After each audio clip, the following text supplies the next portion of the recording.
Okay guys, tak ori tak kawan. Kat depan saya ni ada satu glove GK627 brand Komine, jenis leather mesh.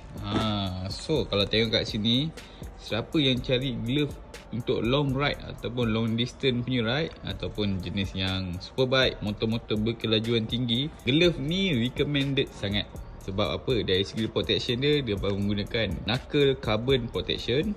Dekat bawah dia ada pump Enigma. And dia menggunakan material leather. Yang mana tahu leather ni dia memang lagi tahan lasak lah daripada kain biasa.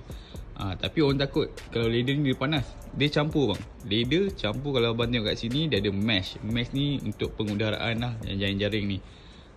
So sesuai lah untuk kegunaan long ride lah. Saya suggest glove ni untuk long ride lah. Ada dua colour, satu colour hitam, satu colour putih bang.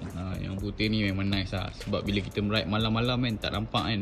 At least senang lah warna putih ni, nampak lah. Harga 220 je. Kalau tengok dekat beg kuning, nak tahu ada voucher ke, beli sekarang je geng.